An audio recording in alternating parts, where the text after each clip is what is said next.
রাজশাহীতে ছাদে বিভিন্ন ফুল এবং ফলের বাগান করেছেন অনেকেই। ফুল এবং ফল বিক্রি করে আর্থিকভাবে লাভবানও হচ্ছেন বাগানীরা। আর এই বিষয়ে আরো কিছু তথ্য আপনাদেরকে জানাতে চাই। রাজশাহী থেকে আমাদের সহকর্মী মতিউর মুর্তজা আমাদের সঙ্গে যোগ দিচ্ছেন। মুর্তজা, যেটি আসলে বলছিলাম, যারা ছাদে বাগান করেছেন, এসব বাগান থেকে ফুল আর ফল বিক্রি করে আর্থিক লাভবান যে হচ্ছেন, সেই গল্পটাই মূলত শুনতে চাই। কলি, রাজশাহীতে ছাদ বাগান জনপ্রিয় হচ্ছে, নার্সারি করছে অনেকে, পাশাপাশি সবজি রয়েছে, ফুল এবং ফলের বাগান রয়েছে। উদ্যোক্তারা বলছেন যে তারা আর্থিকভাবে স্বাবলম্বী হচ্ছেন। আমরা একজন উদ্যোক্তার সাথে কথা বলবো, আতিকা খাতুন বিপাশা। আমরা একটু তার কাছ থেকে জানতে চাইবো যে আসলে কতটা সফল হচ্ছেন, কেমন বিক্রি হচ্ছে বা কিভাবে বিক্রি করছেন। আসসালামু আলাইকুম, আমি মোসাম্মদ আতিকা খাতুন বিপাশা। আমি খুব শখের বশে খুব ছোট থেকে এই বাগানটি করার চেষ্টা করেছি এবং এই বাগান থেকে আমার খুব ভালো একটি আয়ের উৎস হচ্ছে।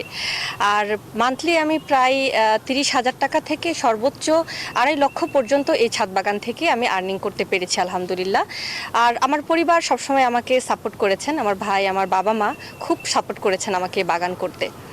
তো ঘরে বসে থেকে অনলাইনের মাধ্যমে পুরো বাংলাদেশে আমরা এই গাছগুলো, বিপাশাস গার্ডেন আমার পেজ আছে, সেই পেজ থেকে পুরো বাংলাদেশে আমরা গাছ ডেলিভারি করে থাকি। ঘরে বসে থেকেই বড় বড় গাছ, ছোট গাছ, বিভিন্ন ধরনের গাছ সবাই পেয়ে যাচ্ছে। এবং দেশের বাইরে থেকে প্রবাসী ভাই বোনেরাও কিন্তু বাংলাদেশের গাছের বাড়ির জন্য ছাদ বাগান থেকে আমার গাছ তারা সংগ্রহ করে থাকে, বিভিন্ন ধরনের গাছ। ধন্যবাদ আপনাকে। যেমনটি বলছিলেন যে তিনি ছাদ বাগানের বিভিন্ন ফুলের গাছ অনলাইনের মাধ্যমে সারা দেশে বিক্রি করছেন এবং তিনি নিজে স্বাবলম্বী হয়েছেন, নিজের ভাগ্য বদল করেছেন। এই ছিল রাজশাহী থেকে সর্বশেষ কলি। ধন্যবাদ আপনাকে। একই সাথে শুভকামনা বিপাশা এবং বাকি ছাদ বাগানীদের জন্য।